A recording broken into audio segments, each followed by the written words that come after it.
అంటే గతంలో ఆర్డినెన్స్ తీసుకొచ్చిన బీహార్, రాజస్థాన్, కేరళ ఈ విషయాలలో ఎక్కడ ఆర్డినెన్స్ అనేది నిలబడలేదు. మరి అలాంటిది ఈ రోజు తెలంగాణలో ఆర్డినెన్స్ నిలబడే అవకాశాలు ఉన్నాయా?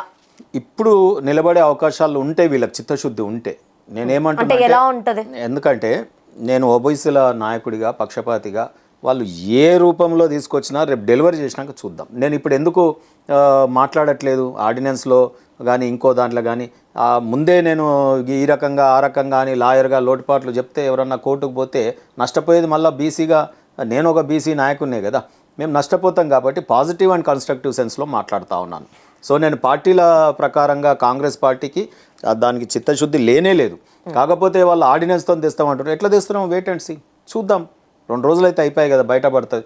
సో కానీ ఇది చరిత్రలో నిలబడిపోతుంది. ఏంటి, వారు ఒకవేళ కనుక దీంట్లో ఫెయిల్ అయ్యారు అనుకో, కాంగ్రెస్ పార్టీని బీసీలు బండకేసి కొడతారు. అంటే గతంలో బీఆర్ఎస్ కూడా ఇలానే ఆర్డినెన్స్ తీసుకొచ్చింది. 2018లో జీవో నెంబర్ 369 ప్రకారము వాళ్ళు తీసుకొచ్చారు. జీవో తీసుకొచ్చి మరి చేస్తే హైకోర్టు ఉత్తర్వులు జారీ చేసి ఏమని ఇచ్చారంటే 50% కంటే ఎక్కువ దాటుతుంది రిజర్వేషన్స్. అది అయిపోయిందమ్మా, ఓల్డెన్ డేస్ అవి. గతంలో సేమ్ అదే రిపీట్ అయ్యే ఛాన్సెస్ ఏమైనా ఉన్నాయా? నేను ఇలా ఒక ఓబీసీ నాయకుడిని, గతంలో నాకు అనుకూలమైన చట్టాలు ఏమన్నా ఉంటే అవి ఉటంకిస్తా. నాకు ఇబ్బందికరమైనటువంటి చట్టాలని నేను ఎందుకు మనన వేసుకోవాలి? ఒక ఓబీసీ నాయకుడిగా ఆ గతాన్ని ఎందుకు గుర్తు చేసుకోవాలి? గతమంతా ఫెయిల్యూరేగా. కాంగ్రెస్ పార్టీ 60 ఏళ్ళు 50+ ఏళ్ళు పరిపాలించింది. దాన్ని చేసింది లేదు, శూన్యము. కోట్లలో కేసులు కానీ ఇవి కానీ అన్నీ ఓడిపోయింది, సరిగా కొట్లాడలేదు. వాటిని మళ్ళీ నేను ఎందుకు నెమరేసుకోవాలి ఇక్కడ?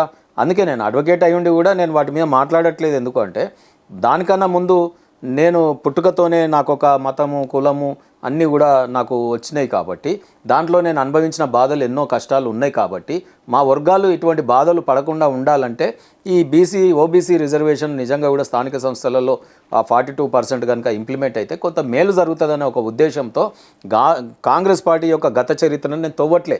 కాంగ్రెస్ పార్టీ గత చరిత్ర తవ్వితే అన్ని పెంకాసులే వెళ్తాయి, దాంట్లో ఏమీ చరిత్రలో పెద్ద ఘనమైన ఇదేం లేదు. సో ఇప్పుడు 42% ఏదైతే రిజర్వేషన్ వాళ్ళు కామారెడ్డి డిక్లరేషన్ చేసి అసెంబ్లీలో మీరు ప్రవేశపెట్టారు కదా, మొన్నటిదాకా ఎందుకు ఒక జీవో ఇచ్చి ఎన్నికలకు పోతే అయిపోయేది కదా, ఇంత యాతన ఎందుకు పడుతున్నారు? నిజంగా ఇప్పుడు అసెంబ్లీలో చేసిన చట్టాలు అసెంబ్లీలో అమలు పరచాలి, రాష్ట్రంలో పార్లమెంట్లో చేసిన చట్టాలు కేంద్ర ప్రభుత్వము అనుసరిస్తుంది. మరి నువ్వు అసెంబ్లీలో చట్టం చేసి మళ్ళీ కేంద్రం దగ్గరికి పంపి కేంద్రం అగో ఇస్తలేదు, ప్రెసిడెంట్ దగ్గర ఉంటే కేంద్రానికి ఏం సంబంధం? బీజేపీ పార్టీకి ఏం సంబంధం? బీజేపీ కార్యాలయంలో ఉందా నీ ఫైలు?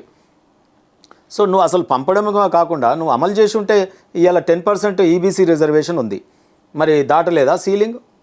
ఇప్పుడు 10% ఈబీసీ రిజర్వేషన్ గురించి మీకు తెలుసు కదా. సో మరి 50% ఉండాలనుకున్నప్పుడు మరి 10% యాడ్ చేసినప్పుడు పెరిగిపోయింది కదా. మరి పెరిగిపోయినప్పుడు ఇక బీసీలకు ఇచ్చినప్పుడు పెరిగితే నష్టం ఏమొస్తుంది? అందుకే ఒక దిక్కేమో ఇస్తారు, మళ్ళీ ఇటువంటి ఫీలర్స్ వదులుతారు. అంటే ఎవరితో అనామకుని పట్టుకొని ఏవో కేసులు వేపియాలి, దాన్ని స్టే తేవాలి. మళ్ళీ రేపు మొన్న కేసీఆర్ చేసినట్టే ఏదైతే ఎన్టీ రామారావు తెలుగుదేశం పార్టీ హయాంలో మనకిచ్చిన 34-38% ఇస్తే దాన్ని ఈయన 18%, 23% అంటే ఇది ముస్లిమ్స్ తీసేస్తే ఒక 18% అమలైంది. ఆ రోజు బీఆర్ఎస్ పార్టీ ప్రభుత్వం ఉన్నప్పుడు కేసీఆర్ గారు, ఆయన బీసీలకు వ్యతిరేకస్తుడు కాబట్టి బీసీలు అంటే ఆయనకు అంటే చిర్రెత్తుకు వస్తుంది. అసలు ఓబీసీ పేరు తీస్తేనే కేసీఆర్కి అసలు ఏ రకంగా కూడా వారి పట్ల ఇది ఉండదు. ఆ ఓబీసీ అంటే చాలు వాళ్ళకి ఒక రకమైనటువంటి కోపంగా ఉంటారు. సో అందుకని నేనేమంటున్నా అంటే గతంలో అన్యాయం జరిగింది. సో ఇప్పుడు కనీసం ఇప్పుడు కాంగ్రెస్ పార్టీ మీరిచ్చిన హామీ, నువ్విచ్చిన హామీ, ఆ రోజు హామీ ఇచ్చేటప్పుడు ఇవన్నీ మరి అప్పుడే న్యాయ కోవిధులను అడిగి నువ్వు చేసినావా? డిక్లరేషన్ కామారెడ్డి డిక్లరేషన్ ఎట్లా పెట్టినావు? అప్పుడు చెప్పలేదు ఎందుకు? మేము చేసి పంపుతాం కానీ కేంద్రం చేతులు ఉందని ప్రజలకు అప్పుడు ఎందుకు చెప్పలే? ఈరోజు ఎందుకు మమ్మల్ని బదనాం చేయడానికి ప్రయత్నిస్తున్నావు? ఇది చేయకపోతే నీ సంగతి తెలుసుకుంటారు రేపు. బీజేపీ సెన్సస్ మేము వీళ్ళలా కాదు. ఇప్పుడు మమ్మల్ని ఎందుకు అడుగుతున్నారు మీరు? ఈరోజు బీజేపీ పార్టీని అడగడానికి గల కారణం ఏంటంటే 50 ఏళ్ల పైన మేము పరిపాలించినాం కానీ ఓబీసీలకు మేము జనగణన చేయలేదు. అంతకుముందు బ్రిటిష్ కాలంలో చేసిరు, మేము దృష్టికి ఒకటి నేను తీసుకొస్తాను. రాజుల కాలంలో చేసిరు, ఏ వర్గాలు ఎంతమంది ఉన్నారు ఎట్లా చేయాలనేది రాజుల కాలంలో జరిగింది. తర్వాత కలోనియల్ పీరియడ్లో బ్రిటిష్ కాలంలో ఓబీసీల జనగణన 1931లో జరిగింది, స్వాతంత్రం రాకముందు జరిగింది. కానీ 1947 స్వాతంత్రం వచ్చిన తర్వాత నెహ్రూ ప్రధానమంత్రి అయిన తర్వాత ప్రతి 10 ఏళ్ళకోసారి ఆనవాయితీ ఉంది కదా కలోనియల్ పీరియడ్లో. ఆ బ్రిటిష్ వారు చేసిన ప్రతి 10 ఏళ్ళ సర్వే ఆయన ముందుకు వచ్చినప్పుడు ఏమన్నాడంటే, ఓబీసీలది మనం జనగణన చేయొద్దు, చేస్తే రిజర్వేషన్ పోరాటాలు వస్తాయి, వస్తే కనుక విచ్ఛిన్నమవుతుంది ఈ దేశం అని మాట్లాడు. అంటే ఓబీసీ నాయకులు విచ్ఛిన్నకారులా?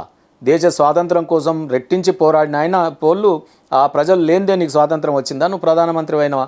ఆ రకంగా ఏం చేసిండు అంటే అప్పటిదాకా ఆనవాయితీగా ఎస్సీ ఎస్టీలతో పాటు ఓబీసీలది కూడా జరిగినటువంటి సర్వేని నెహ్రూ గారు తీసేసి ఓన్లీ ఎస్సీ ఎస్టీనే లెక్కించి జనగణన ప్రతి 10 ఏళ్ళు డెకేడల్ సర్వే తీసుకొచ్చినారు.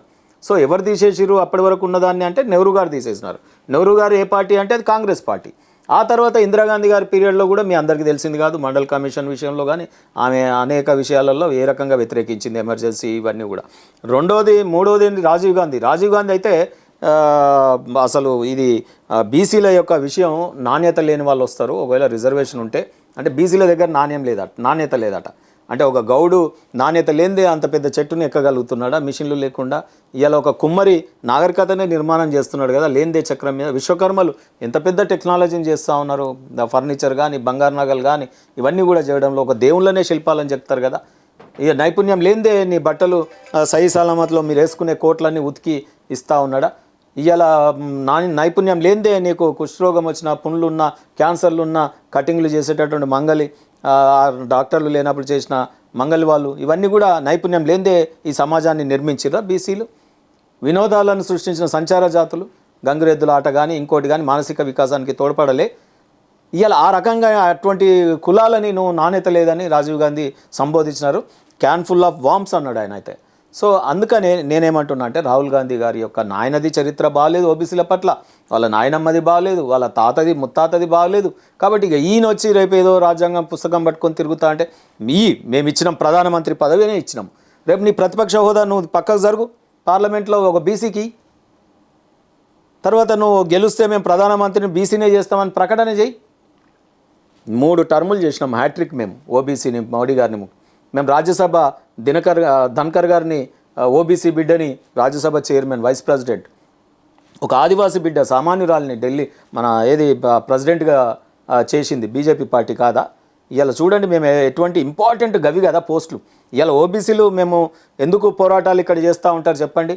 ప్రధానమంత్రులు, ముఖ్యమంత్రులు, మంత్రులు మా వాళ్ళే కావాలి, లెజిస్లేచర్లో మాకు మంచి ప్రాతిపదిక ఉండాలి అని చెప్పి కదా మేము చేస్తున్నాం. మరి చేసినప్పుడు ఆ రకంగా ఇంపార్టెన్స్ వస్తున్నప్పుడు వాటి గురించి మేము పోరాడుతున్నప్పుడు అవి బీజేపీ పార్టీ చేస్తూనే ఉంది.